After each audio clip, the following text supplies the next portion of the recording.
because well, I'm not installing it. I'm talking about yesterday. Well, I had to end the stream because I genuinely thought that whatever was happening was gonna keep happening. Also, yeah, I just had to chat, guys. The reality is, it was gonna keep happening. Okay, I run with a three strike system. Okay, with almost everything. Okay, and yesterday, after 3 times, I was like, uh-oh, and then it was 4 times. So I was like, okay, I just had to end. Okay, because I don't want to bait people and the viewers to fucking stick around and then wait for me to come back. When I stream, I want to fucking stream and sit at the computer, okay, and play games and talk with chat. I want to fucking do shit when I'm doing shit, okay? I want to leave the stream open on the Steam main page with nothing and leave people to fucking sit here for hours, okay? I couldn't do that shit.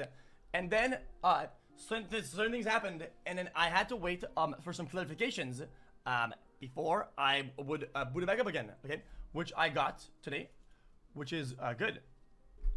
This is major important. Major, okay? This is because some speculation, okay, ends up making me look bad, or like people speculate that certain wording looked bad and maybe bad. And I think I saw a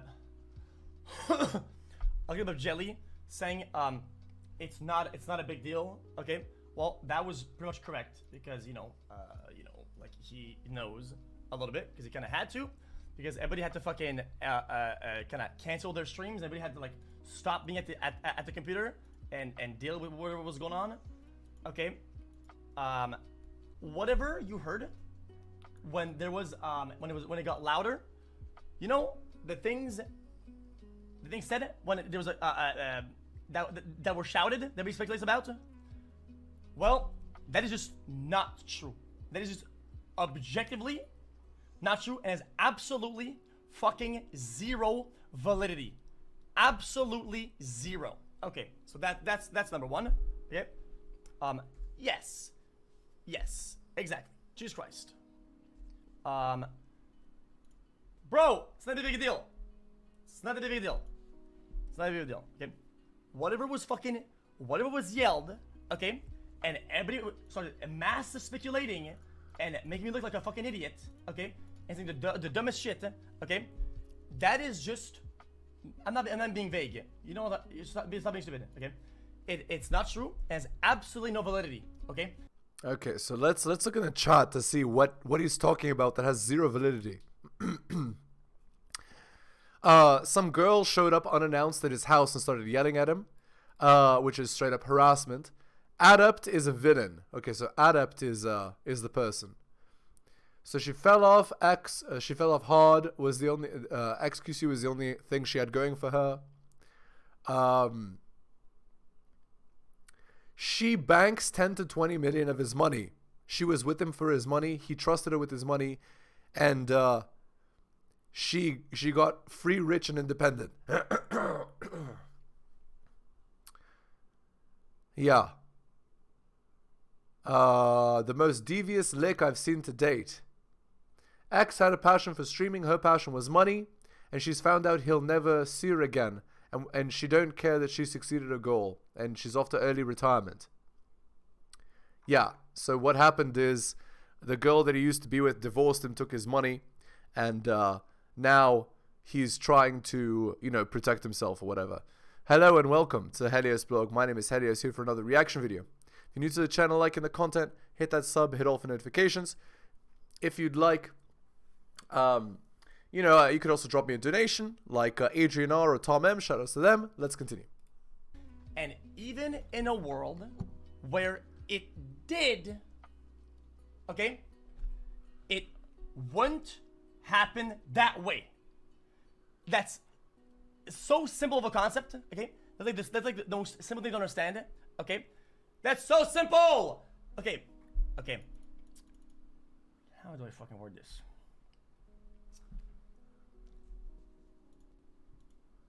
Holy, okay.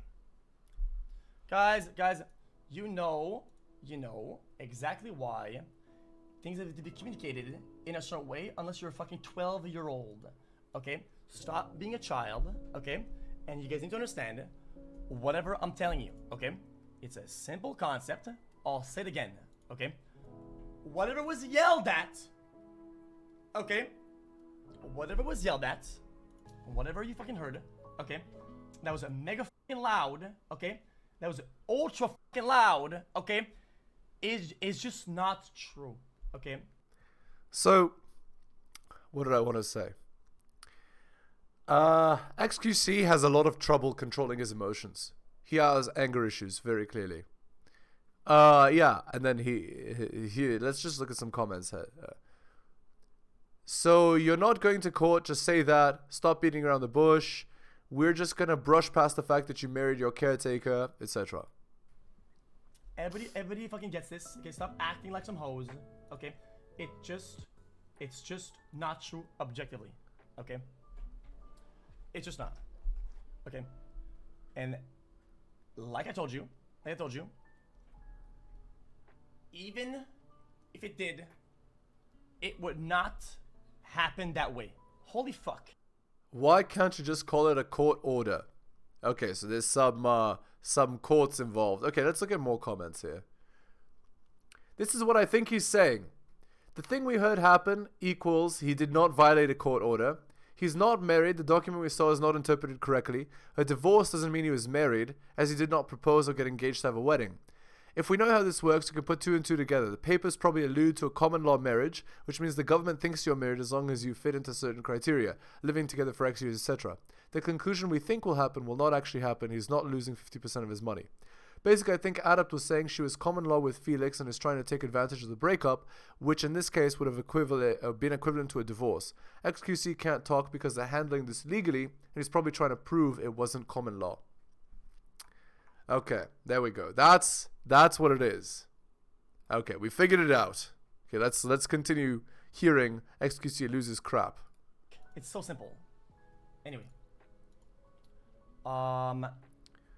Okay, that's done. Guys, I don't have a script, okay? Just please believe me. I'm telling you the most I can, okay, about the experience that happened yesterday that was unfortunately on stream, to which I tried to fucking go and mute/end as best as I fucking could, okay? You guys saw what you saw, okay? I ran to the computer, okay? And I tried to make it so everything that would be private stays that way, but certain things, okay, were yeah, look at this. Why would you marry her? So I guess he didn't actually marry, but he was common law with her. Expressed and yelled, okay? And I tried my very fucking best to end the stream, okay? And if you know how that works, okay? Well, so she wants your car or not? Well, motherfucker, I'm not gonna go, can't. Holy shit. It's been like that, and it's just how it is. Holy. Yeah, she's a clout chaser. Yeah, and you must be sweating right now. And yeah, so xQc can't talk, which means that there is law involved or courts involved, and he is required to make a statement to the public like a politician. Yeah. Okay. Can't. Holy shit. Okay. It's not a riddle, I promise. Adapting to the situation is clueless for him. Sorry, is crucial for him. You're more confused now? Whatever. If you understand, you understand. Okay. Now comes the mega super important part that I really wish everyone understands. Speculation, okay, and things that people say, okay, ends up with bad consequences. Okay, let's see what this comment says, because I think it's useful for what we're trying to figure out, okay? It's really funny how 3 months ago, Felix and Sammy had a call on stream, which ended up getting emotional and they argued and whatnot. A lot of what Sammy was trying to tell Felix was that she wanted their problems and they're moving on to be done privately. Fast forward to now, the clip going around the stream literally shows Sammy showing up at his house, banging on his door until he has no choice, but to open it and then obnoxiously yelling and demanding stuff, especially when Felix goes to mute and end the stream. It's almost like she did that on purpose, knowing he was on stream. She knows he was live. She was probably watching his stream as she banged on his door. It's a power control trip for her to mean that that much that she can stop the show and demand money. She's using these moments when he's streaming to stress and pressure him into giving up stuff he shouldn't. He needs a restraining order. I can't believe he doesn't have one already. She was in chat a few minutes prior. When people are emotionally unstable, they don't think about these things. I don't know, I spent a lot of conversations sort of defending her, giving her the benefit of the doubt because he has such a large viewership willing to run to his defense. But each time I hear about that, it seems like she's just clout chasing, which makes me so sad. Adapt is hands down a terrible and delusional person for bringing this drama into his life. I really hope she leaves him alone. Yeah. Okay. So there you go. Okay?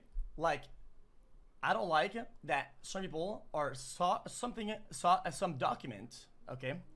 People saw something and are now speculating about what it means and what happened prior. People are just speculating about some document that they saw. And the problem is that they don't understand how these things work whatsoever. But, I will tell you with 100% confidence, okay? I am not married. I was never married. Okay?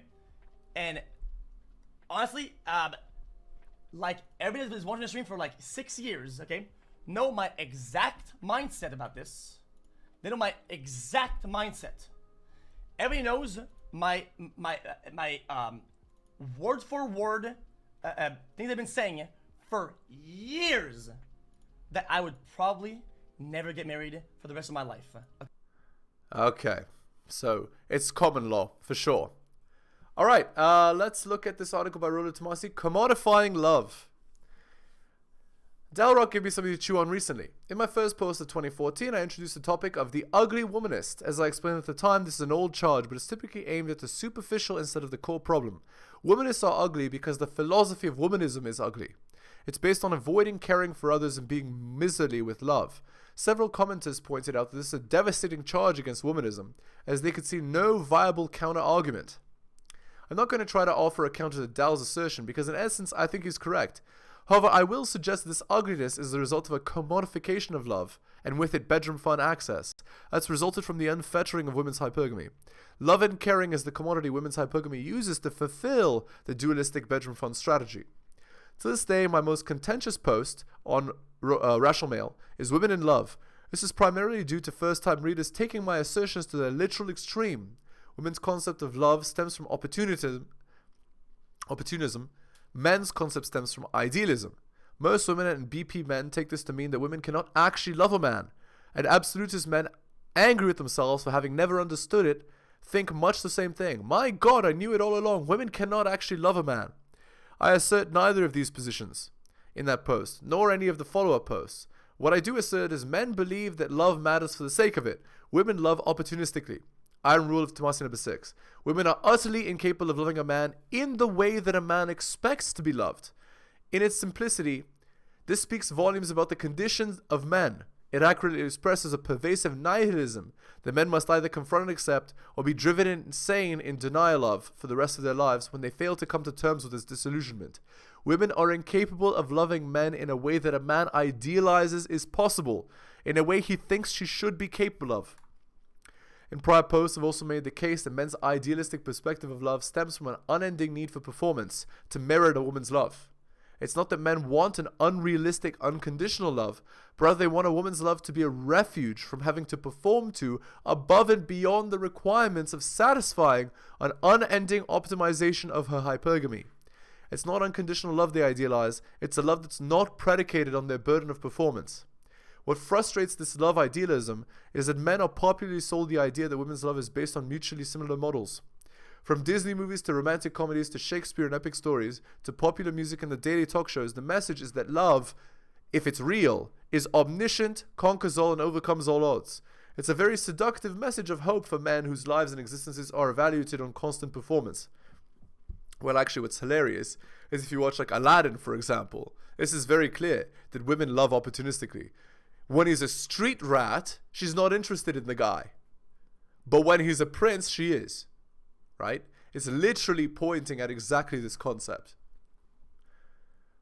Could she really love me despite all my glaring inadequacies? Does she love the real me, or is it my money and lifestyle?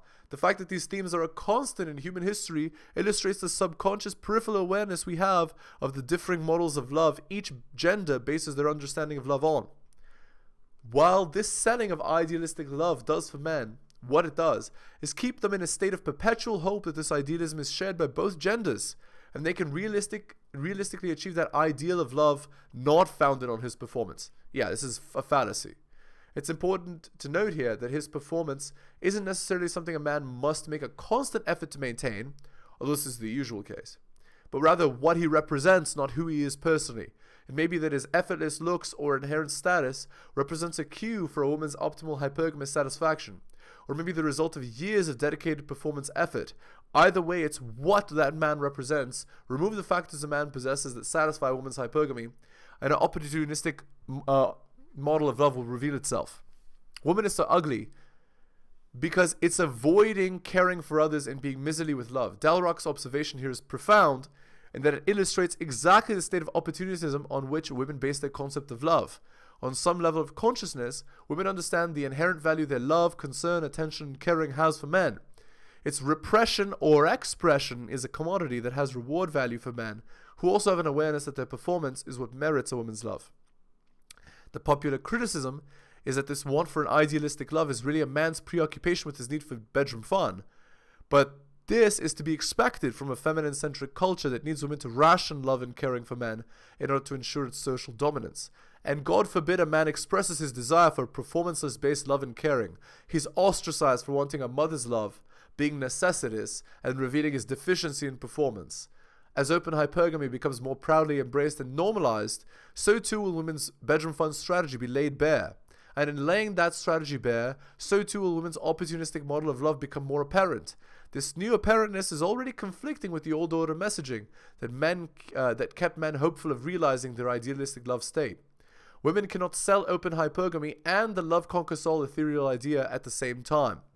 Dal is correct. The philosophy of womanism is ugly, but it's important to consider that womanism is just the current social operative of the feminine imperative today. For the moment, women can be miserly with love and caring. They can even express resentment for having to be with men who they doubt the meritoriousness of it, or for those who don't measure up to the rigors of an increasingly open and increasingly demanding hypergamy. They can do this because they understand that the hopeful, idealistic love they have, men convinced can be achieved, is still a commodity. Before I close, I'm going to give you a bit of RP hope. Men and women can and do love each other intensely and genuinely. They can and do see past each other's deficiencies, and their love endures. My point with this essay is to reveal how this love develops and the conditional environment it comes together in. In spite of the strongest bonds, there is a threshold at which men's loving idealism and women's performance requirements can test, stress, and break that bond. Okay, next. Okay, it's not something that I've said in the past. It's not something that interests me. Okay, I think people do it out of like customs or whatever. It's just not me. I don't see any value in it. Okay, I was never married, whatsoever. Okay, it has never happened. That's it. Okay. Yeah, they're saying common law marriage. Yeah, common law marriage. It doesn't matter if you wanted to get married. If you lived with the girl a certain amount of time, then you're married. Which then people say, well, dude, what about the thing that would require you to understand how these things work and put 2 and 2 together. But I can't do it for you. Okay? I just can't do it. Okay? That's just how it is. Okay? Okay? So then. Minus 50% everything. Very important. Also, LOL. Nobody in this world, nobody that walks this earth, not a singular person out there on this existence of humankind, okay, has access or usage or any capacity to any of my fucking accounts, monies, banks, nobody, okay? And ain't nobody touching shit, okay? So again, what he's saying is he doesn't want the girl to take his money. So there's an accusation of common law marriage, and yeah. Again, if he's lived with the girl for a certain amount of time, it doesn't matter. She's gonna get half your shit. Okay, because we're saying, oh my god, dude, lose this, lose that. All these comments have absolutely zero validity whatsoever. Okay, that is really important to understand. Okay, very important to understand. And you guys don't have to take my word for what I just said. Okay, if you want to, go ahead. Somebody stop the cap. Yeah, what about common law, xQc? So common law, you have to let her use the car and you change the password? Make more sense in the extreme immediate future. And I hope that the fucking damage caused by the speculation and weird things and weird conclusions people were saying because of the lack of expertise will be reversed. Probably not. I guess that's just how the world works. I guess that's just how the world works. I don't know what to tell you. It's just lame that people say. It's just lame that overall, just people overall have been saying, "Oh, dude, this happened," which means this will happen. And I think you know what I'm talking about. Okay. Yeah. So what they're saying is, you got married, therefore divorce will happen, therefore you'll lose half your crap. And he's mad about that. Understood. No, I did not. Okay, and I'm trying my best. To dude, I wish you guys understood how this world works. Okay. The conclusions that people are going towards, based off what I just said, right? When it wasn't clarified, is 1,000,000% incorrect. So what? Okay. Anyway. Okay. So here's another guy's comment. From what I gathered, she's attempting to invoke common law marriage in Texas. X and Adept may or may not have signed a Canadian common law agreement for Adept to visit him while he was in Canada. If this occurred, it may not be enough to actually prove common law marriage in the state of Texas. It would need to be determined by the courts. She placed a restraining order to silence X from talking about it temporarily. Will be reviewed again on some date. He cannot talk about it, otherwise he'll be violating court orders. A Rule 11 agreement was filed, which is like a settlement, but not officially legally binding until the judgment has been ordered by the courts.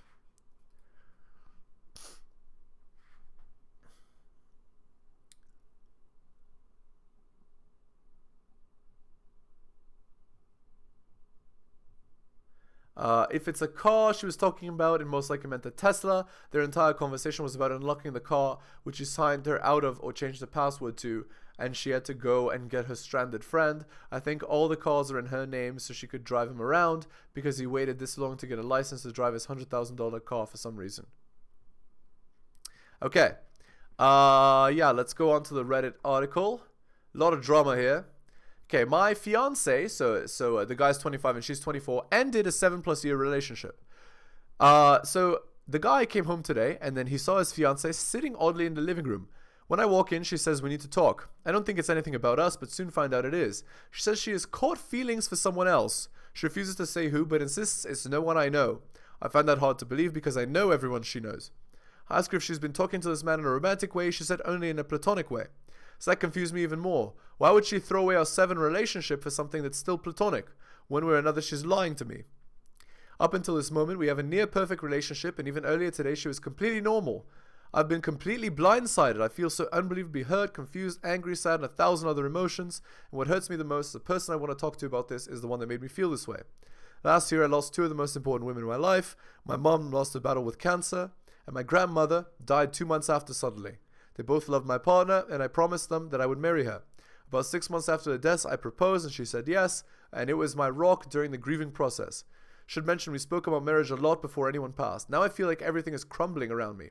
I find it hard to cry, but right now it feels like all the pain is falling on me again. But this time my support is the one that's adding all the weight. I'm so lost and confused, I really just need to rant a bit because I find it hard to be fully honest with people that aren't faceless. I just want this to be over and like it never happened. So basically, she lost respect for you, maybe she never had it, and now she found a Chad and she's gonna go and sleep with him. Got it. Top comment, 25 upvotes. She may be lying or she may not, but that doesn't matter. What matters is moving on and not leaving the door open to get back together because you're just gonna be miserable. We all have gone through heartbreak and it sucks. I'd use these negative emotions productively. Hit the gym, go on runs, spend more time on your hobbies, hang out with your friends and maybe take on a new interest. You have a whole life ahead of you, lad, and I'm certain someone will share the future with it in due time. I'm really sorry this happened to you. 40 upvotes. There is a good side to this, and this is what she did before you two got married, and no children. You need to do the classic cliche things right now. Work on yourself, hit the gym, go biking and running, do not drink, talk with friends about it, cry and shake yourself up, and say to yourself that you're young and have your entire life ahead of you. All that really does help, I know it does. Best to you and hugs from an internet and faceless stranger. Yeah, so there you go. Just on a dime, these girls can end the relationship. Again, this is why I recommend that you think about the end of your relationship before it happens, so that in the event that it does, you've already mentally broken away from that a little bit. This is what Stoicism recommends. That way, you know what your strategy is in the event that it happens. Always have an escape plan. Alright guys, we're going to end the video there. Again, if you're new to the channel, liking the content, hit that sub, hit all for notifications. If you'd like to support me, I do have a Patreon with exclusive content, newly revamped, posting weekly content, patreon.com/theheliosblog. Just go there and subscribe. You can also drop me a donation, like Adrian R or Tom M. Link is in the description. Shout out to them. Again, guys, thank you so much for listening up to the end of the video. I really do appreciate it. You guys are wonderful. Take care of yourselves, and I will see you next time.